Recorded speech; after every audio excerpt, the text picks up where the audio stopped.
Todos en mayor o menor grado tenemos esa clase de batallas, ¿verdad? Pero hay una batalla que es mucho más siniestra y mortal. Es la batalla por la mente. Esta batalla es entre Dios y Satanás. Y el campo de batalla es nuestra mente, nuestra alma. Y todos quienes somos cristianos estamos en medio de esta batalla. Busque 2 Corintios 10, los versos del 3 al 5. Pues aunque estamos en la carne, no militamos según la carne. Porque las armas de nuestra milicia no son carnales, sino poderosos en Dios para la destrucción de fortalezas, derribando argumentos y toda altivez que se levanta contra el conocimiento de Dios, y llevando cautivo todo pensamiento a la obediencia a Cristo. Toda vez que esta batalla es real, este mensaje no solo que es de advertencia, sino también un llamado a las armas. Pero también deseo que sea de ánimo, porque cuando usted nace de nuevo, nace para ganar. Dios no le salva para que viva una vida derrotada. Pablo dijo, mas a Dios gracias, el cual nos lleva siempre en triunfo en Cristo Jesús. El plan de Dios para cada uno de sus hijos es de triunfo y de victoria en nuestras mentes. Quiero destacar 3 puntos en esta batalla por nuestra mente. Primero, las armas de nuestro enemigo. Veamos nuevamente el verso 4. Porque las armas de nuestra milicia no son carnales, sino poderosas en Dios para la destrucción de fortalezas. Ahora, ¿quiénes son los participantes en esta guerra? ¿Quién ha declarado la guerra contra su mente, contra su alma? Nuestro enemigo no lo podemos ver física o carnalmente. Busque Efesios 6:12. Porque no tenemos lucha contra carne y sangre, sino contra principados, contra potestades, contra los gobernadores de las tinieblas en las regiones celestes. El diablo se ha ubicado en lugares estratégicos para hacerle la guerra a usted. Y cuenta con una multitud de demonios para ese propósito. Son invisibles y están dedicados a la destrucción de su vida mental, dirigidos y bajo la autoridad del príncipe de las tinieblas que es Satanás. ¿Cuál es el trofeo en esta guerra? ¿Cuál es el campo de batalla? Veamos el verso 5. Derribando argumentos y toda altivez que se levanta contra el conocimiento de Dios, y llevando cautivo todo pensamiento a la obediencia a Cristo. Ahí lo tienen. Argumentos, conocimientos, pensamientos, como elementos de esta guerra por la posesión de su mente. Satanás quiere conquistarla para poder controlarle a usted y luchar contra Dios. Hay una diferencia entre su mente y su cerebro. Los psicólogos del comportamiento no reconocen esa diferencia, pero la Biblia ve esa diferencia en forma muy clara. Su mente no es la que piensa, sino su cerebro. Y la relación entre mente y cerebro es la misma que existe entre un guitarrista y su guitarra. El guitarrista utiliza la guitarra para expresarse por medio de la música. Hay una diferencia entre mente y la materia gris de su cerebro. Mente y cerebro son 2 cosas separadas. Y tengo que reconocer, para efectos de la ilustración, que aunque todos tenemos guitarritas, algunos tienen mejores guitarras que otros. Quiero decir, tienen mejores cerebros que otros. Ahora escúcheme atentamente. Cuando usted se salva, tiene la mente de Cristo. No significa que su capacidad mental será extraordinaria, sino que tendrá la capacidad de pensar utilizando el cerebro que tiene. El diablo quiere su mente. Y el hecho de que usted tenga la mente de Cristo, el hecho de que usted haya sido salvado, no significa que la guerra se ha terminado para usted. Recuerde que Pablo está escribiendo a los hermanos en la iglesia de Corinto. Sin embargo, el apóstol tiene preocupación espiritual por ellos. Veamos 2 Corintios 11:3. Pero temo que como la serpiente con su astucia engañó a Eva, vuestros sentidos sean de alguna manera extraviados de la sincera fidelidad a Cristo. ¿Qué es lo que está diciendo el apóstol Pablo? Está diciendo que él siente temor de que, así como el diablo en forma sutil engañó a Eva, las mentes de ellos puedan ser corrompidas por Satanás y abandonen la sincera y pura devoción que deben tener a Cristo.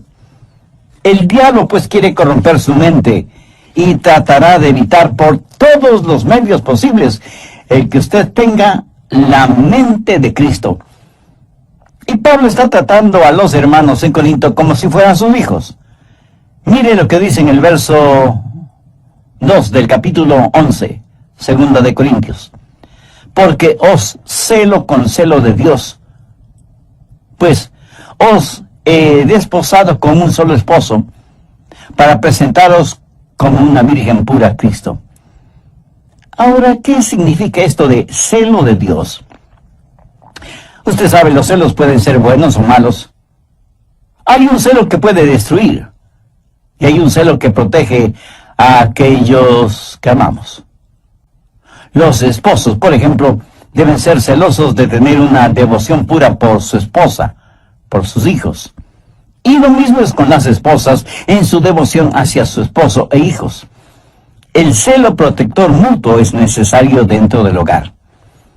Un padre amoroso quiere llevar hasta el altar matrimonial a su hija y entregársela al novio como una virgen pura. El problema en la actualidad es que hay tantos padres que no entienden que su trabajo, su responsabilidad es criar hijas piadosas para entregarlas vírgenes en el altar matrimonial. Ese debe ser el propósito de un padre genuinamente cristiano. Pablo usa esa analogía para decir que los hermanos en Corinto eran sus hijos espirituales, eran la novia de Cristo, y que no quería que fueran engañados y corrompidos en sus mentes. Prácticamente les está diciendo, cuando les presenten las bodas del Cordero, quiero que sean como una virgen casta y pura para el Señor. Tristemente tengo que reconocer que no hay suficiente pureza en las iglesias en nuestros días. Tal parece que las novias han perdido la capacidad de sonrojarse frente a las cosas impuras. La iglesia necesita recobrar la virtud de la pureza. Leí la historia de un hombre que vivió en Londres hace muchos años. Se le conocía simplemente como el señor Betts. Tenía un almacén de música. Un día un hombre vestido con harapos entró en el almacén y le dijo, necesito algo para comer. Por favor, quisiera comprar mi violín. El señor Betts le dijo que ya tenía muchos violines.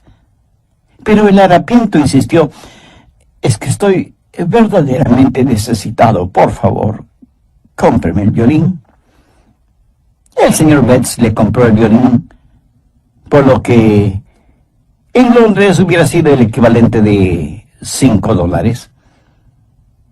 El hombre tomó el dinero, lo guardó en sus harapientas ropas y se fue. El señor Betts, que era músico, puso el violín bajo su quijada y empezó a tocar. Armoniosas y resonantes notas salieron de ese violín. El señor Betts se sorprendió de la calidad del sonido del violín y con la ayuda de una vela trató de ver su interior y pudo distinguir dos palabras: Antonio Stradivarius. Y se dio cuenta que tenía un verdadero tesoro en sus manos. Y el hombre de harapiento se lo había vendido por el equivalente de $5. El señor Betts era un hombre bueno y honesto. Salió a buscar al hombre harapiento, pero nunca lo encontró. Muchos años después, el señor Betts vendió ese violín por $5,000. En la actualidad, un violín Stradivarius cuesta una verdadera fortuna. Ahora haga la analogía. Algunos jóvenes se venden muy barato cuando permiten que sus cuerpos se conviertan en sucios objetos de placer sexual, en vez de cuidarse y guardarse para aquella persona con la cual se casará. Pablo dice, como un padre quiere proteger a su hija para presentársela pura a Cristo, así quiero protegerles a ustedes que forman la iglesia para que tengan una mente pura y una sincera devoción por Cristo. Mi amigo, hay una batalla por su mente. El diablo quiere poseer su mente porque sabe que si puede tenerla, puede corromperla, puede alejarle del Señor Jesucristo. Vivimos en un mundo que tiene una mente totalmente corrompida. Y recuerde que, de acuerdo a Génesis 6, Dios destruyó a toda una civilización porque todo designio de los pensamientos del corazón de ellos era de continuo solamente el mal. Por favor, busque Romanos 8:6. Porque el ocuparse de la carne es muerte, pero el ocuparse del Espíritu es vida y paz. Y en Proverbios 23:7 leemos, porque cuál es su pensamiento en su corazón, tal es él. O sea, la Biblia claramente enseña que necesitamos guardar, proteger nuestra mente. De paso, quiero decir algo para aquellos que pudieran estar cautivos en eso de la meditación trascendental. Eso es muy, pero muy peligroso. ¿Sabe lo que la meditación trascendental hace? Abre su mente para los espíritus diabólicos. A los practicantes de esta forma de ocultismo se les dice que deben entrar en un estado de meditación a fin de hacer contacto con los espíritus.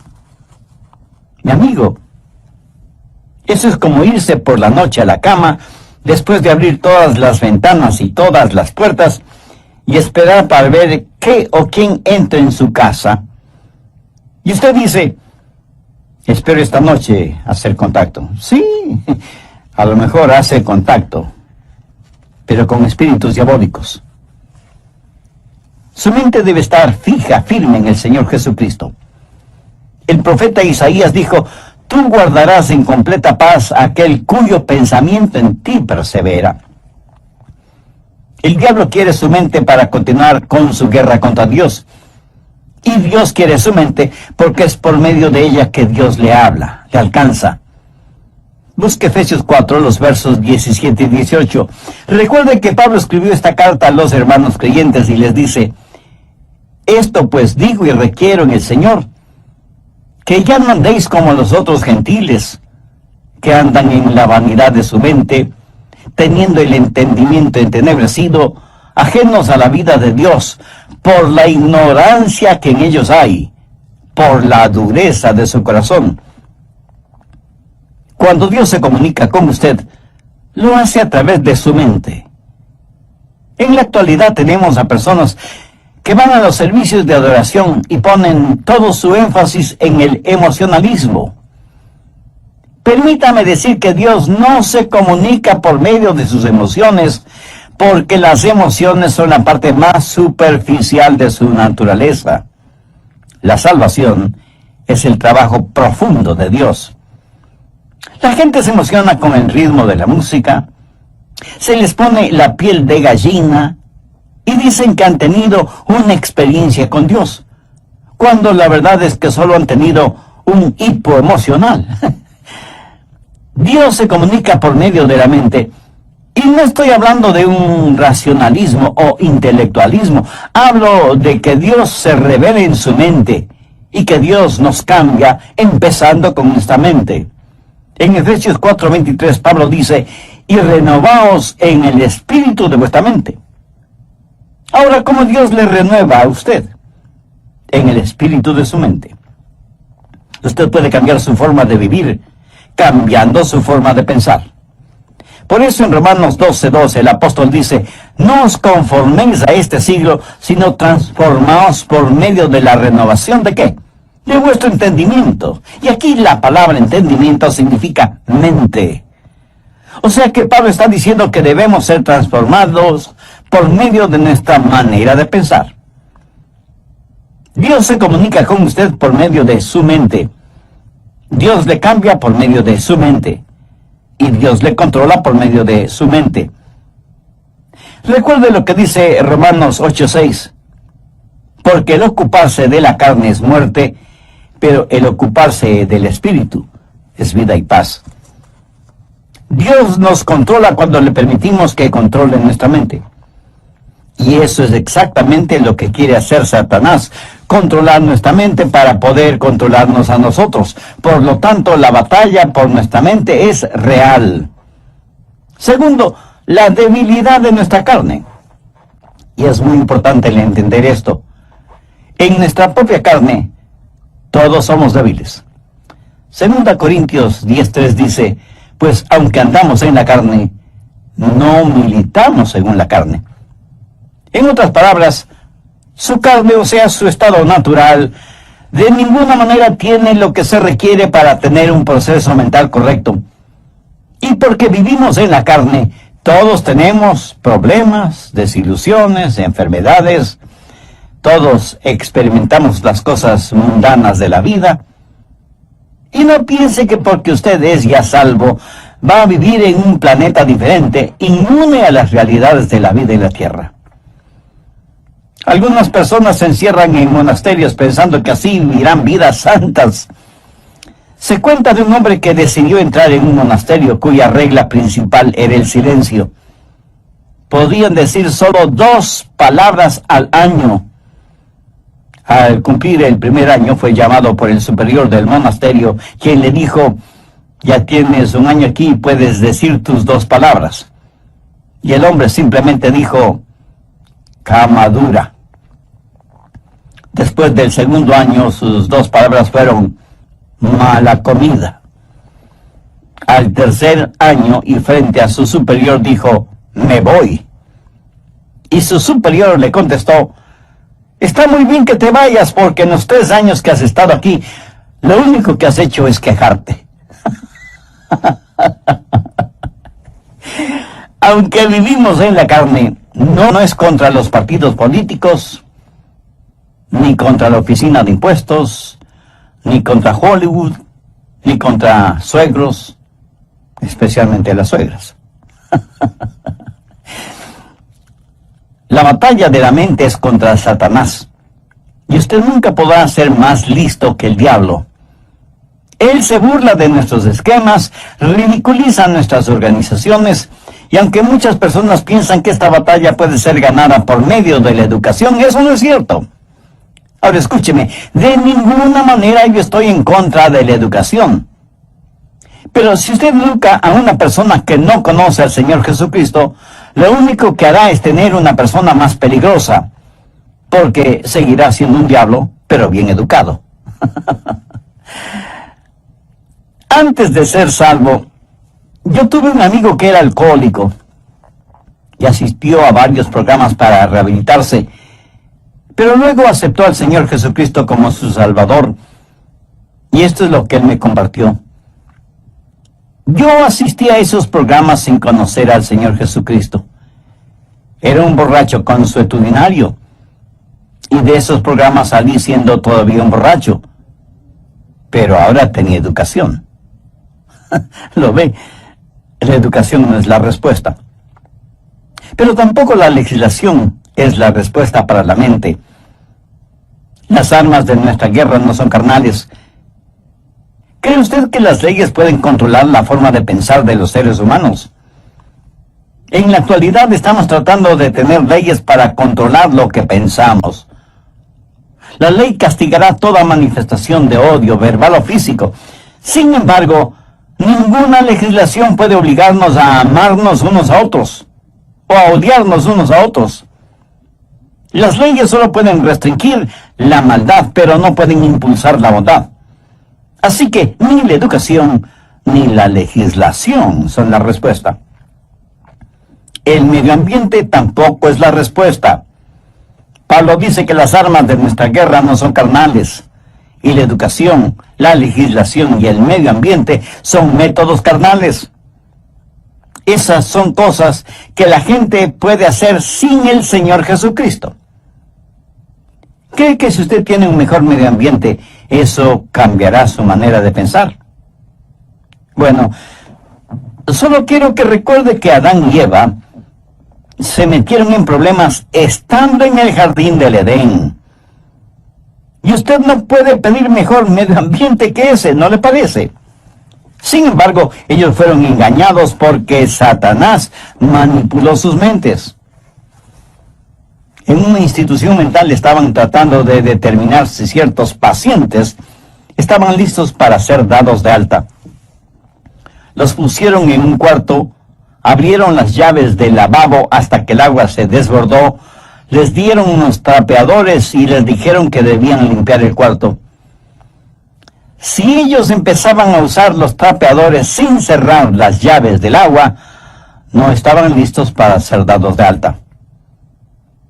¿Sabe que eso es lo que estamos haciendo en nuestra sociedad? Estamos tratando de limpiarla sin cerrar el flujo de agua. El problema está en nuestra mente, porque como pensamos, así somos. Y es de la mente, del corazón, que salen los actos de nuestra vida.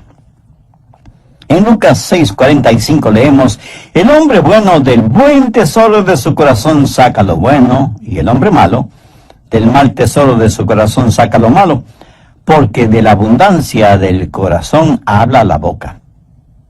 Tercero, las armas de nuestra batalla. Segunda de Corintios 10:4, porque las armas de nuestra milicia no son carnales, sino poderosas en Dios para la destrucción de fortalezas. En los días de Pablo había una batalla. En un extremo estaba Pablo, y en el otro extremo el Imperio Romano. El Imperio Romano había estado en existencia por 700 años, y tenía privilegio y poder.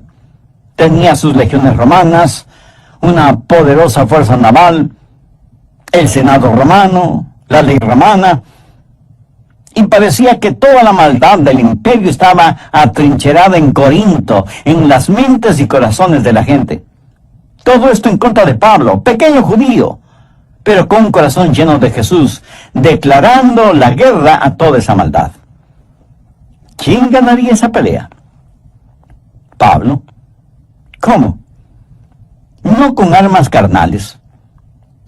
Pablo habla de fortalezas en el verso 4, y se refiere a armas que tácitamente son poderosas en Dios para la destrucción de fortalezas.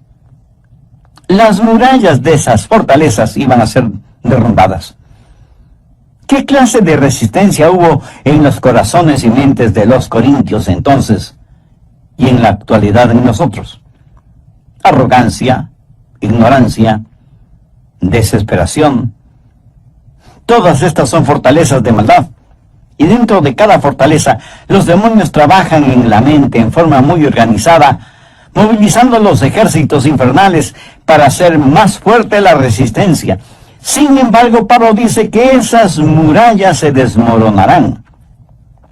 Y en el verso 5 menciona cosas muy importantes: derribando argumentos y toda altivez que se levanta contra el conocimiento de Dios, y llevando cautivo todo pensamiento a la obediencia a Cristo. Aquí está esa fortaleza con sus altas torres, y Pablo penetrará esa fortaleza para alcanzar a quienes están adentro. Pero durante ese proceso, Pablo dice que tendrá que destruir esa fortaleza. Ahora, ¿de qué está hablando el apóstol?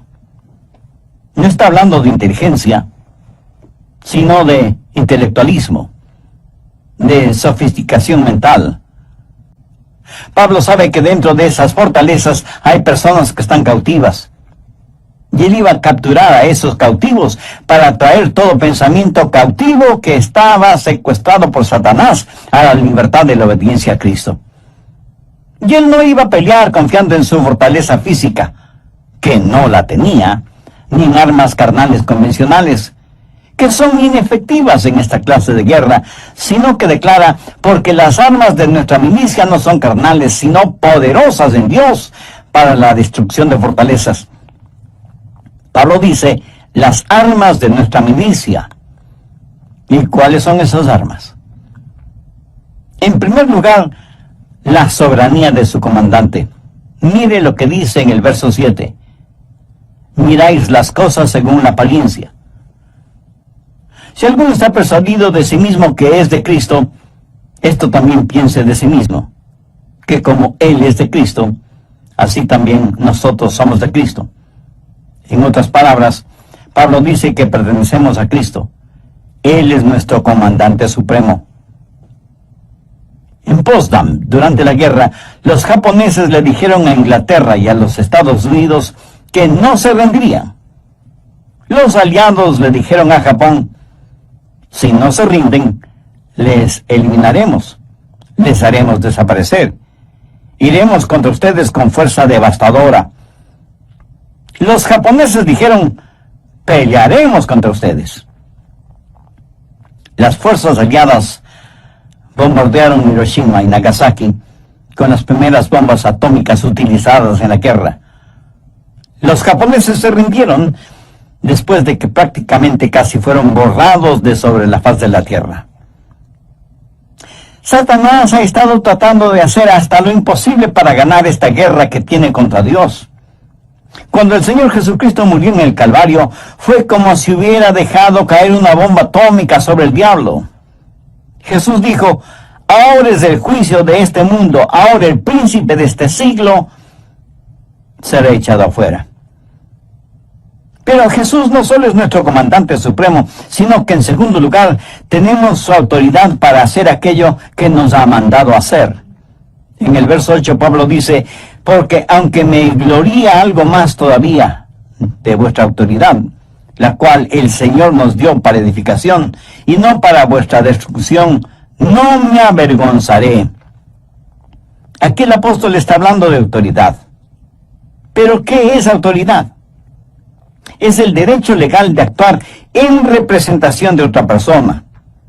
Jesús, quien ganó la guerra, nos ha dado ese poder legal.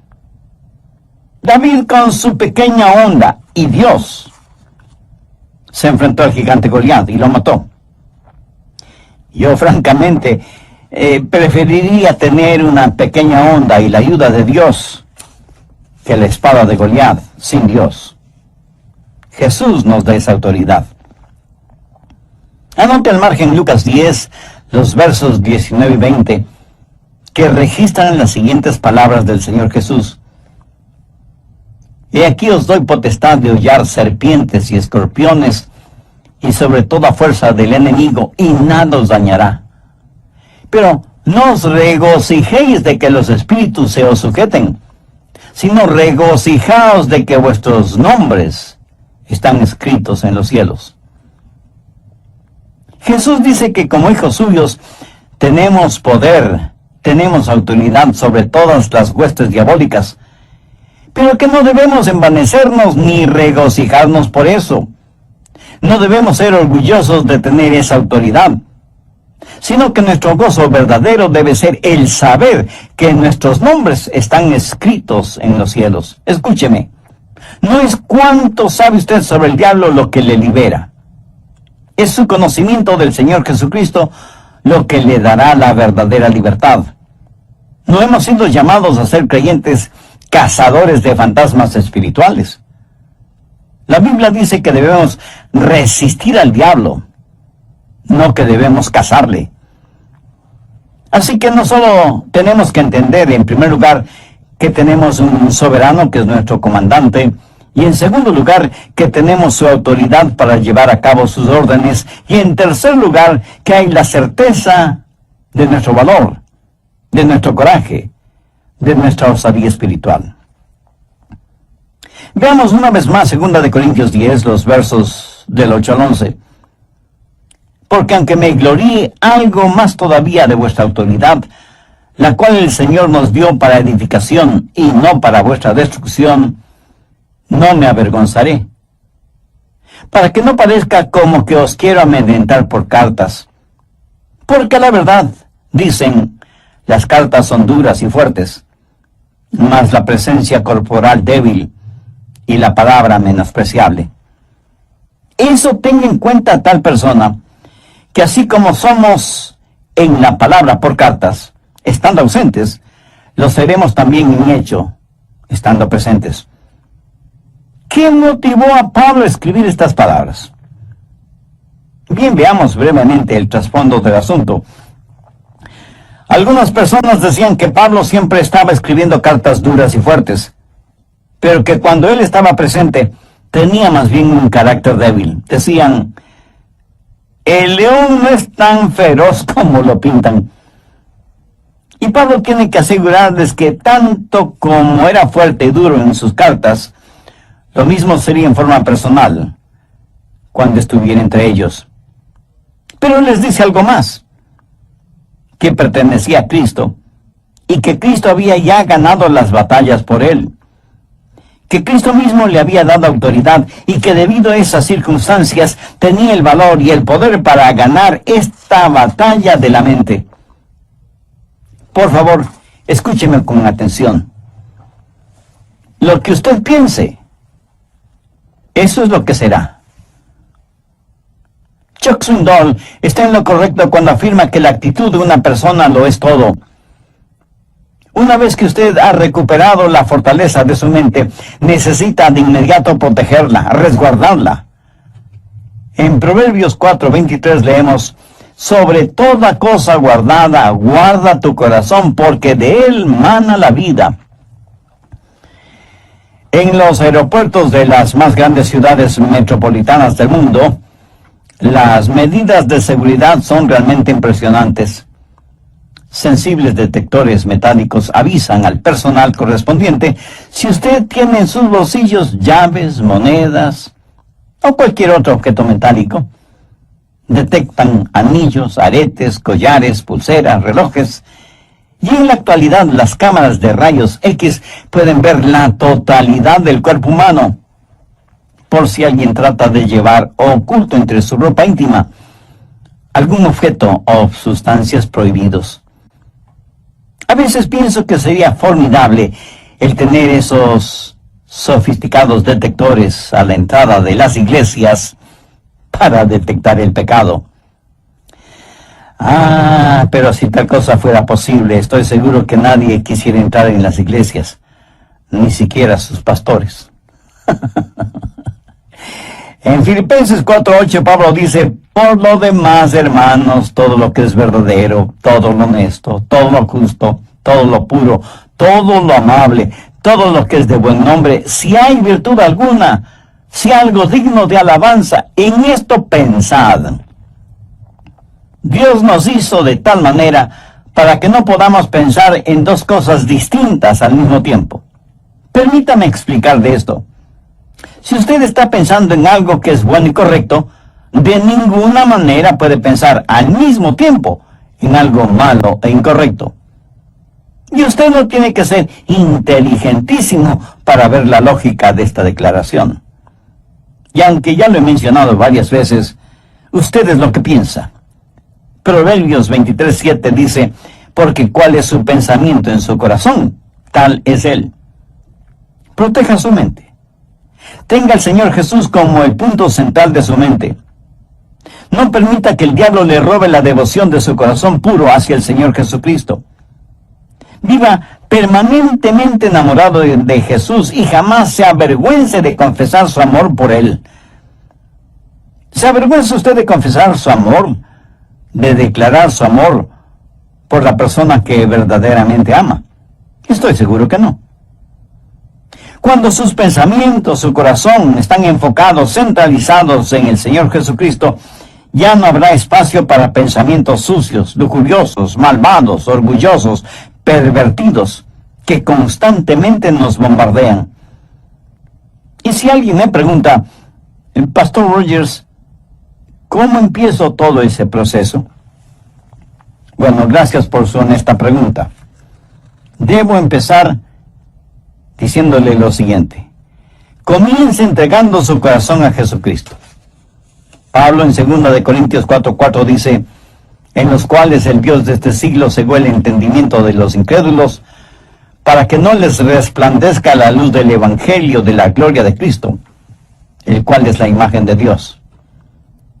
Verá, su mente sin Cristo es realmente ciega a las cosas espirituales. No quisiera que Dios removiera esa ceguera espiritual al entregar su corazón a Jesús. Si todavía no es salvo, no quisiera hacer esa decisión este mismo momento. Si ese es el deseo de su corazón, quien quiera que usted sea y donde quiera que esté, le invito a orar conmigo las